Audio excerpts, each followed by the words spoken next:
पिछले वीडियो में हमने देखा डेटा टाइप्स कितने हैं जावास्क्रिप्ट में। हमने सबसे पहले देखा कि वैल्यू जो है जावास्क्रिप्ट में आपकी दो तरह की है, एक ऑब्जेक्ट, दूसरा प्रिमिटिव। प्रिमिटिव में हमने 7 डेटा टाइप्स देखे जो कुछ इस तरह है: नंबर, स्ट्रिंग, बूलियन, अनडिफाइंड, नल, सिंबल, बिग इंट। इन सभी को हमने एक एक करके आराम से देखा था, डिटेल में देखा था। अब हमें आगे बढ़ना है और देखना है कि डिक्लेरेशन ऑफ वेरिएबल किस तरह से किया जाता है जावास्क्रिप्ट में। जावास्क्रिप्ट में वेरिएबल डिक्लेयर करने के 3 तरीके हैं: लेट, दूसरा कॉन्स्ट और एक है वेरिएबल। ये 3 तरीके हैं। इसमें से लेट और कॉन्स्ट जो है ECMA 6 में आया है, ECMA 2015 या फिर 2015 के वर्जन में हमें प्रोवाइड किया गया है। वैर जो है आपका ओल्ड वे है वेरिएबल डिक्लेयर करने का। अब हम इन्हें एक एक करके देखते हैं। सबसे पहले हम लेट के ऊपर स्टार्ट करते हैं। तो कोड एडिटर में हम जाते हैं और लेट को देखते हैं किस तरह से। अब लेट की कुछ प्रॉपर्टी है, क्या है? It can change. अगर हम कोई भी वेरिएबल को लेट के साथ डिक्लेयर करते हैं तो वो चेंज हो सकता है। जैसे अगर हम यहाँ पे लेट एज ले लें, तो अगर यहाँ पे 35 लेते हैं और यहाँ पे इसको लॉक करते हैं और साथ ही में अगर हम यहाँ पे इसको एज को 40 कर देते हैं। अब यहाँ पे आप समझेंगे, मैंने पहली बार जब वेरिएबल डिक्लेयर करना था, सेम वेरिएबल अगर डिक्लेयर करना था तो लेट का एक ही बार उपयोग किया। दूसरी बार में मैं यहाँ पे लेट का उपयोग नहीं कर रहा हूँ। ऐसा क्यों? क्योंकि हम यहाँ पे वेरिएबल डिक्लेयर कर रहे हैं और इनिशियलाइज भी कर रहे हैं। अब वेरिएबल तो आपका डिक्लेयर हो चुका है, तो बार बार डिक्लेरेशन क्यों करना है? तो वेरिएबल डिफाइन हो चुका है तो अब नहीं करना है, एक ही बार में करना होता है ये सब। अब यहाँ पे हम अगर इसे चेक कर इसकी वैल्यू, अगर हम यहाँ पे इसकी वैल्यू चेक करें तो हम देखते हैं, कंसोल खोल लेते हैं। देखिए, एक बार इसकी वैल्यू 35 है, दूसरी बार इसकी वैल्यू 40 है।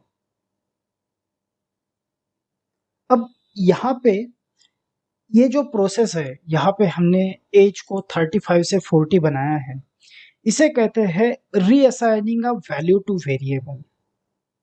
यहाँ पे एक वैल्यू हमने असाइन कर दी और इसे रीअसाइन कर रहे हैं 40 के साथ, तो इसे कहते हैं रीअसाइनिंग वैल्यू टू वेरिएबल। या फिर इसे और एक शब्द है, इसे कहा जाता है mutate a variable. We are mutating a variable from 30 to 40, we are mutating it. अब ये केस अनडिफाइंड वेरिएबल के साथ भी है, सिंस ये म्यूटेट हो सकते हैं। जैसे हम यहाँ पे एक वेरिएबल ले लेते हैं लेट के साथ और इस वेरिएबल का नाम हम रखते हैं सिटी। अब यहाँ पे इसे इनिशियलाइज नहीं करते हैं, तो इसका जो डेटा टाइप आएगा ये अनडिफाइंड रहेगा, या फिर हम इसको डिफाइंड अनडिफाइंड रहेगा। इसको लॉक कर देते हैं और यही हम इसे सिटी को असाइन कर देते हैं दिल्ली के साथ।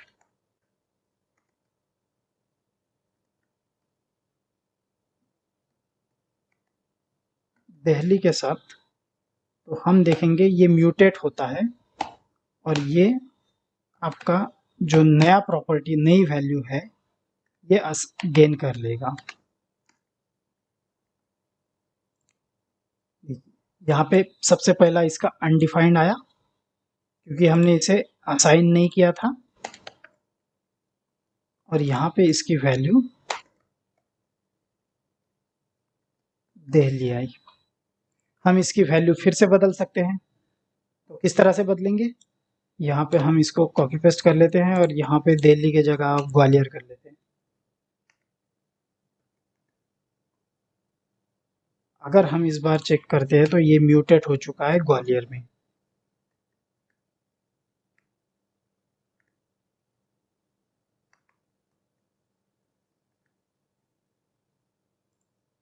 देखिए, दिल्ली से ये म्यूटेट हो चुका है ग्वालियर में।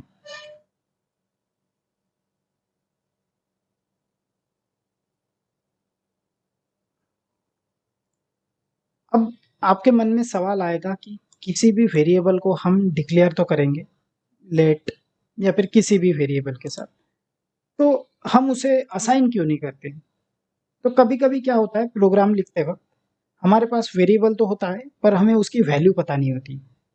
तो ऐसे केस में हम उसे डिक्लेयर करके छोड़ देते हैं, लेटर फेस में उसको रीअसाइन कर सकते हैं। तो ये इसकी एक फीचर है।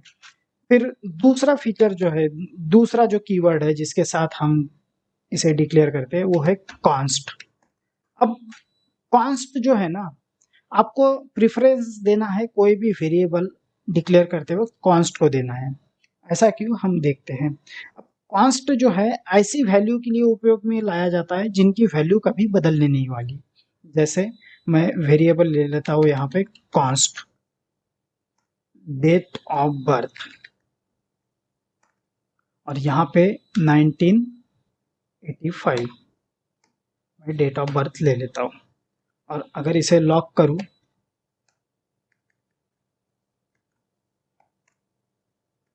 डेट ऑफ बर्थ, आप देखेंगे ये आ गया है यहाँ पे 1985। लेकिन सिंस ये कॉन्स्ट है, कांट चेंज,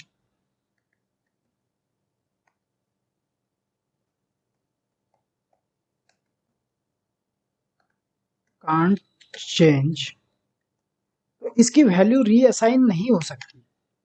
यहाँ पे अगर मैं इसको डेट ऑफ बर्थ को अगर चेंज करूँ और इसे 1955 कर दूँ तो क्या ये असाइन होगा? नहीं होगा, हमें टाइप एरर मिलेगा। इसे देखते हैं, DOB क्या आएगा? देखिए आपका यहाँ पे टाइप एरर आ चुका है, असाइनमेंट टू कांस्टेंट वेरिएबल। इसका अर्थ ये हुआ कि आपके जो कॉन्स्ट के साथ जो वेरिएबल डिक्लेयर हुए हैं उन्हें हम चेंज नहीं कर सकते, वो फिक्स है, उसे कभी चेंज नहीं किया जा सकता। आपको चेंज करना है ओरिजिनल वेरिएबल में ही करना पड़ेगा। ये बात आपको समझ में आई? फिर जबकि आपके कॉन्स्ट वाले वेरिएबल अगर डिक्लेयर करने के बाद उसे रीअसाइन नहीं किया जा सकता, तो इसका अर्थ ये हुआ कि हम इसे सिर्फ डिक्लेयर करके अनइनिशियलाइज नहीं रख सकते, उसे कुछ ना कुछ वैल्यू देनी ही पड़ेगी, क्योंकि हम उसे बाद में तो चेंज कर नहीं सकते। अब जैसे मैं यहाँ पे एक वेरिएबल ले लेता हूँ लेट कॉन्स्ट, कॉन्स्ट मार्क्स। अगर मैं मार्क्स ले लूँ और यहाँ पे इसको ऐसे ही छोड़ दूँ जैसे हमने सिटी को छोड़ा था, यहाँ पे देखिए रेड लाइन बन गई है। अब इसके ऊपर अगर हॉवर करते हैं, माउस लेके जाते हैं, तो यहाँ पे क्या मैसेज आ रहा है? Const declaration must be initialize. इसका अर्थ ये हुआ कि आपको इसको इनिशियलाइज करना ही पड़ेगा, आपका प्रोग्राम रन नहीं होगा। इसे जैसे ही हम 20 मार्क्स के साथ इनिशियलाइज कर देते, नो प्रॉब्लम, हो गया है आपका प्रॉब्लम सॉल्व। अब यहाँ पे आपके मन में सवाल आएगा कि कॉन्स्ट और लेट को कहाँ उपयोग किया जाए।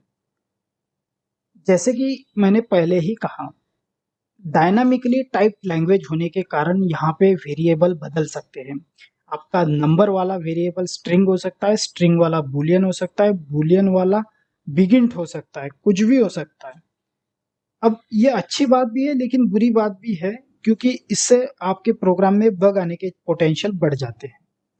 इसीलिए कोई भी वेरिएबल अगर डिक्लेयर करते हैं तो प्रेफरेंस कॉन्स्ट को देनी चाहिए, अनलेस आप श्योर हो कि आपका वेरिएबल आगे चल के बदलने वाला है। ऐसे ही केस में लेट को प्रेफरेंस दिया जाए या वैर को प्रेफरेंस दिया जाए। अब हमने ये तो समझ लिया कि कॉन्स्ट और लेट तो समझ लिया, अब हमें वैर को समझना है। वैर क्या है? तो ये एक ओल्ड तरीका है, अब इसे ज़्यादा उपयोग में नहीं लाया जाता। अब वैर क्या है? एक तरह से लेट की तरह ही है, इसकी सारी प्रॉपर्टी लगभग लेट की तरह है। कुछ डिफरेंसेस है जो स्कोप में आते हैं, स्कोपिंग में आते हैं, उसे हम बाद में आराम से देखेंगे। जैसे ग्लोबल स्कोप हो गया, आपका लोकल स्कोप हो गया, ये किस तरह से काम करते हैं हम आराम से देखेंगे। फर्क यहाँ पे इतना ही है कि लेट और कॉन जो वैर है आपका, इसमें सिर्फ स्कोपिंग में फर्क आएगा, बाकी लगभग सभी चीजें सेम ही हैं। जहाँ पे हम यहाँ पे अगर इसे डिफाइन करें तो एक कर सकते हैं वैर जॉब, और यहाँ पे मैं जॉब को असाइन कर देता हूँ प्रोग्रामर, और अगर मैं इसे लॉक कर दूं, देखिए ये म्यूटेट होगा। और यदि मैं यहाँ पे जॉब को चेंज कर दूं टीचर, और इसे लॉक कर देते हैं, तो आप देखेंगे ये म्यूटेट हो चुका होगा। यहाँ पे आपका प्रोग्रामर आया है और टीचर आया है। इसका अर्थ ये हुआ कि आपका जो वैर वेरिएबल जो डिक्लेयर किया जाता है, जो भी वेरिएबल वैर के साथ, वो म्यूटेट हो सकता है, इसमें चेंजेस हो सकते हैं। ऑल्दो दे लुक सिमिलर, एक सरफेस पे हमें ऊपर ऊपर से एक जैसे दिख रहे हैं, लेकिन हाँ, इसके अंदर की फंक्शनैलिटी अगर देखें, अंदर से देखें, डीप डाउन अगर देखें, तो हाँ, इनमें डिफरेंसेस है, स्कोपिंग में डिफरेंसेस आते हैं, फंक्शन के टाइम, फंक्शन डिक्लेरेशन के टाइम फंक्शन में इसमें डिफरेंसेस आते हैं। और अब कुछ लोग नए टाइप के जो वेरिएबल्स होते हैं, चौथा टाइप जो है उसे देख लेते हैं। वो क्या है? जिसमें आप वेरिएबल डायरेक्टली डिफाइन करते हैं। जैसे आपने यहाँ पे एक वेरिएबल ले लिया लास्ट नेम, यहाँ पे ना तो मैंने कॉन्स्ट का उपयोग किया है, ना वैर का, ना लेट का, तो यहाँ पे हम इसमें लास्ट नेम तेंदुलकर कर देते हैं इनिशियलाइज। और अगर हम इसे लॉक करने की कोशिश करते हैं तो क्या होता है ये? जी हाँ, बिल्कुल होगा।